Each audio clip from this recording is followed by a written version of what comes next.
गुरु की महिमा अनंत है, अनंत किया उपकार। लोचन अनंत उघाड़िया, अनंत दिखावनहार। नमस्कार दोस्तों, मैं अविनाश दास रेशनल कबीर यूट्यूब चैनल में आप सबका हार्दिक स्वागत करता हूं। साथियों, कल मैंने बताया था कि परम पूज्य श्री सनातन साहिब जी द्वारा रचित कबीर और रामानंद नाम की जो किताब है, जो अत्यंत शोधपूर्ण किताब है, उस पर चर्चा किया जाएगा।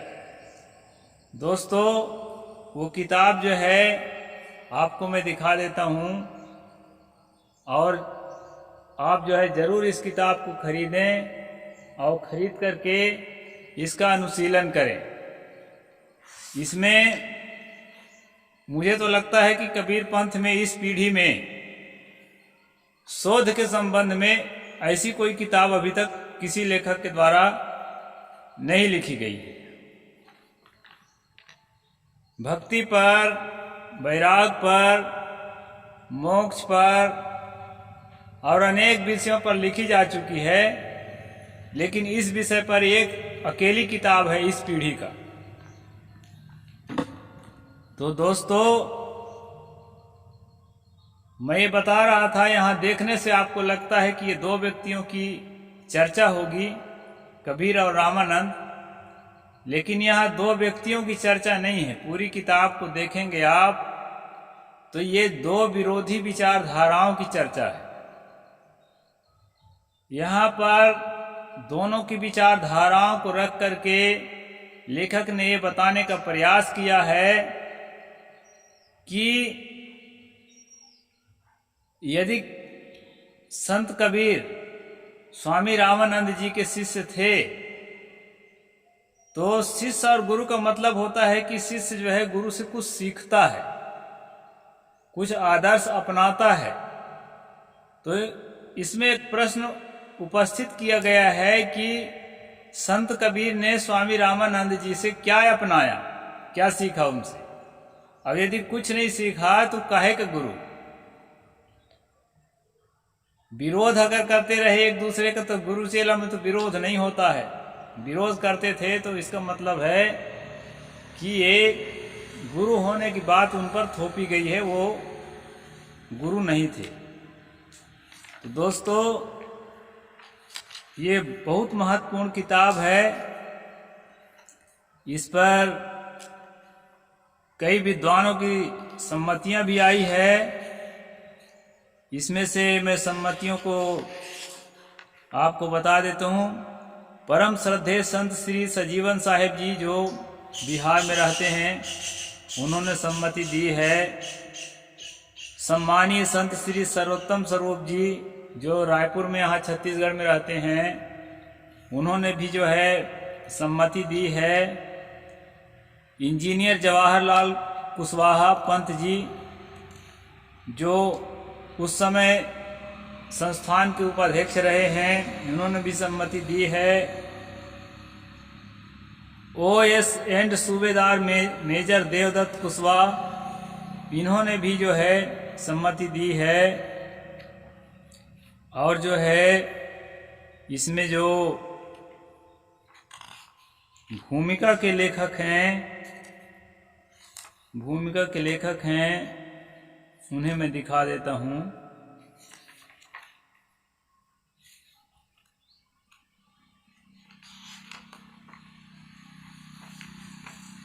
डॉक्टर दिनेश कुशवाहा इसके भूमिका के लेखक हैं दोस्तों। अब इन्होंने बड़ी मजे की बात लिखी है। कबीर दौड़ रहे हैं, रामानंद उनका पीछा कर रहे हैं।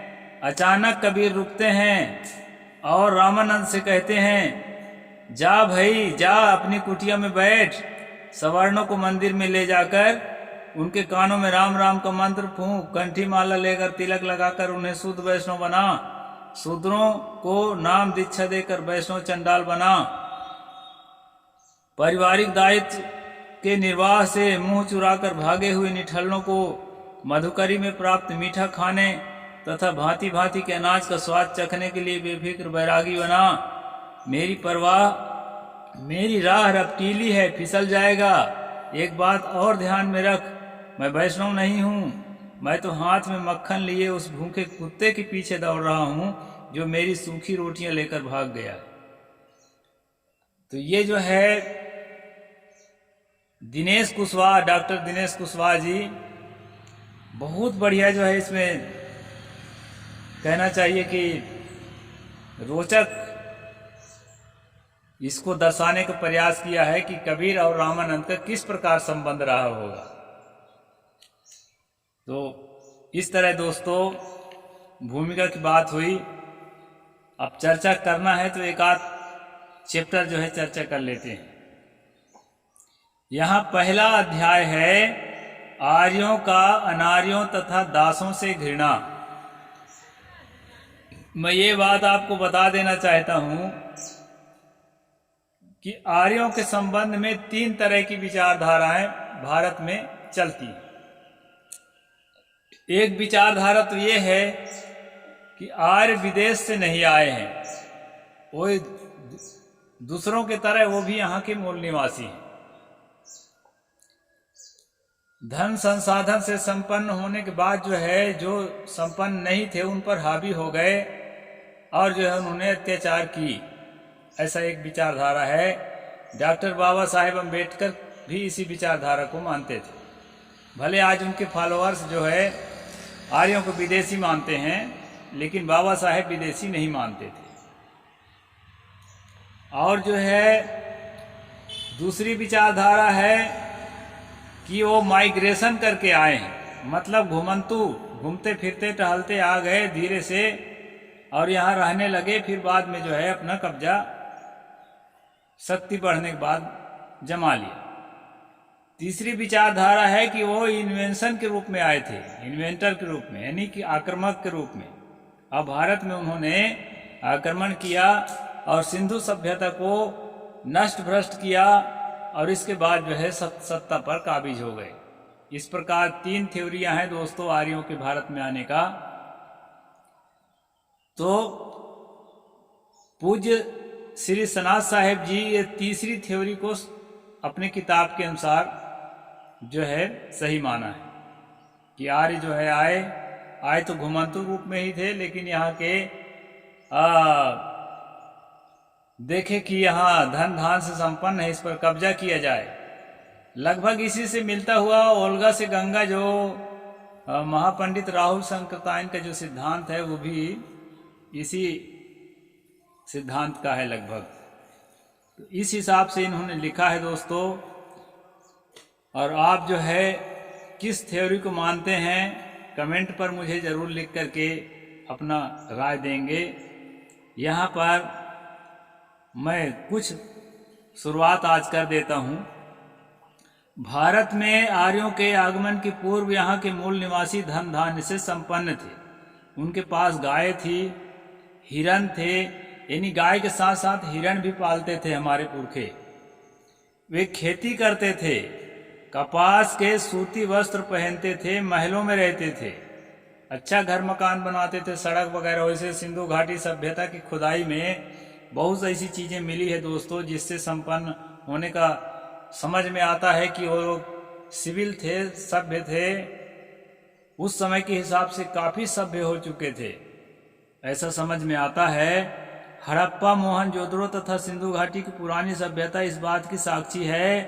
तब तक आर्य लोग खाना बदोश की तरह डेरा डंडा लिए अपने भेड़ बकरियों तथा गायों के साथ घुमंतु जीवन जी रहे थे। यह बात जो है ओल्गा से गंगा के हिसाब से भी लगता है ऐसा ही थे। भारत में आकर यहाँ के संपन्नता को देखकर उनके मुख में पानी आ गया। वे सोचने लगे कि किस प्रकार इन अनार्यों को पराजित किया जाए। आर्य संगठित थे, लड़ाकू थे। उन्होंने यहाँ के मूल निवासियों पर हमला बोला। आर्य और अनार्य शब्द जो है, आर्य का मतलब होता है श्रेष्ठ व्यक्ति और अनार्य का मतलब होता है निकृष्ट व्यक्ति। तो अपने विरोधी को निकृष्ट कहने के लिए अनार्य शब्द दिया गया है दोस्तों। वैसे आर्य अनार्य कोई था नहीं। न कोई श्रेष्ठ था न कोई निकृष्ट था, लेकिन जो है ये अपमान बोधक शब्द के रूप में अनार्य कहा गया। मूल निवासी भी कम ताकतवर नहीं थे, उन्होंने भी सभी को नाको चने चबवाया। शताब्दियों तक यह संघर्ष चलता रहा, जिसे बाद में पुराणों में देवासुर संग्राम नाम दिया गया। पुराणों में यहाँ के मूल निवासियों को राक्षस, असुर, दैत्य आदि घृणा सूचक शब्द नाम दिया गया। असुर बड़े पराक्रमी थे, वे अपनी जन्मभूमि की रक्षा के लिए प्राण उत्सर्ग करने को तैयार बैठे थे। असुरों के बारे में आप जो है महिषासुर, सम्बरासुर, ये सब के बारे में आप पढ़ेंगे तो लगता है कि बलवान तो थे ही। अभी नवरात्र चल रहा है दोस्तों, शायद आज खत्म होने वाला है। महिषासुर के बारे में जो असुर समुदाय के लोग हैं, आज भी असुर हैं, असुर जनजाति। ये जो है मैं कुछ साल पहले गया था, गुमला जिला झारखंड में पड़ता है, वहाँ पर ये जातियाँ आपको मिल जाएंगी। और वो लोग जो हैं ये दुर्गा उत्सव के बारे में थोड़ा उल्टा उनके यहाँ कहानी चलती है, चाहे काल्पनिक हो जो भी हो, लेकिन कहानी थोड़ा उल्टा चलती है। हमारे यहाँ दुर्गा को बहुत बढ़िया देवी मान के उसके पूजा करते हैं, लेकिन वो लोग जो हैं महिषासुर के वंशज स्वयं को मानते हैं, असुर जनजाति के लोग। और उनका कहना है कि दुर्गा जो है अच्छी महिला नहीं थी, वो जो है एक छल कपट करने वाली महिला थी, और वो जो है वेश्या का काम करती थी।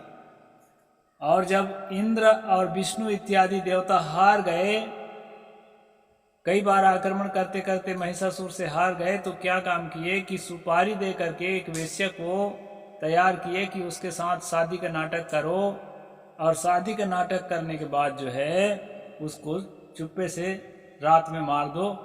तो ऐसा ही किया गया, और नौमा रात्रि में जो है वो हत्या करने में सफल हुई। इस तरह से जो है एक कहानी असुर जनजाति में चलती है। अब कहानियां प्रायः काल्पनिक होती हैं दोस्तों। दुर्गा सप्तशती में जो कहानी है वो भी काल्पनिक है, अब मुझे लगता है ये भी काल्पनिक है, लेकिन जो है इससे ये बात झलकती है कि असुर जाति के लोग अभी भी हैं। तो असुर बड़े बलवान जाति थे, आज भले ही वो जो है साधन संपन्न से संसाधन से गरीबी झेल रहे हैं।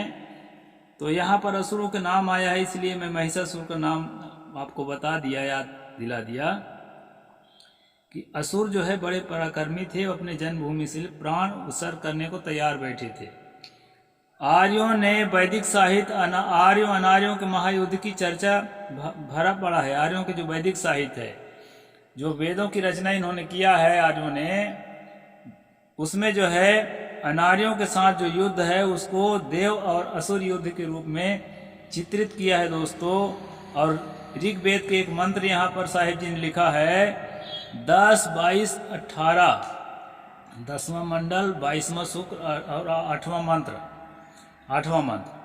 इसमें जो है आर्यों द्वारा इंद्र की स्तुति करते हुए लिखा है, वे कृष्ण वर्ण मर्म रहित आर्य शत्रुओं का जो चारों ओर फैले हुए हैं विध्वंस करें। आर्यों से उनकी कतिपय कारणों से घोर शत्रुता थी। आर्य मनीषियों ने उन्हें यज्ञ न करने वाला, ययज्वन, अयज्जु, अक्रतुः, संस्कारहीन, अकर्मण, अब्राह्मण, देव भक्ति से रहित, अब्रह्मनित, वैदिक नियमों व्यवहारों को न मानने वाला, अव्रत, अन्य व्रत और देवों से घृणा करने वाला तथा देवताओं की पूजा न करने वाला अदयवयु कहा है। अपने देव मित्रों के कहने पर इंद्र ने 30,000 दस्युओं को वध किया, 1 सहस्त्र को बंदी बनाया तथा दध्यंश और माता ऋष्वन के लिए दस्युओं के गोष्ठों को छीना, इसलिए इंद्र को दस्युहन कहा गया है।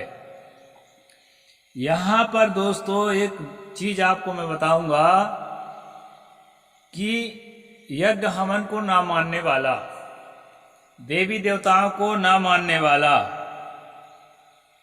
इस प्रकार के जो है संस्कारहीन, अनीन, ब्राह्मण भक्ति से हीन, इस प्रकार जो शब्द यहाँ के मूल निवासियों को कहा गया है, इससे पता चलता है कि हमारे पुरखे जो है ना देवी देवता यज्ञ हवन को स्वीकार नहीं करते रहे होंगे, और उसी से जो है ये अपने घृणा के रूप में ये शब्द बोले हैं। कृष्ण वर्ण के भारत के मूल निवासी ज़्यादातर काले वर्ण के होते हैं, मध्यम काला भी होते हैं, मर्म रहित हैं, आर्यों के शत्रु हैं। इस प्रकार से जो है उनका विध्वंस करने के लिए इंद्र की स्तुति कर रहे हैं। यानी इंद्र इनका देवता है, पहले का सबसे बड़ा देवता इंद्र ही है दोस्तों, और उसका स्तुति यहाँ पर किया जा रहा है। इससे ये समझ में आता है कि इन्हीं वाणियों के आधार पर, वेद वाणियों के आधार पर ही ये कहना चाहिए कि आर्यन इन्वेंशन जो थ्योरी है, आर्यों का आक्रमण करने के जो सिद्धांत है, उसको लागू किया जाता है। तो दोस्तों कल मैं आगे की बात और बताऊंगा। साहेब बंदगी, जय जोहार।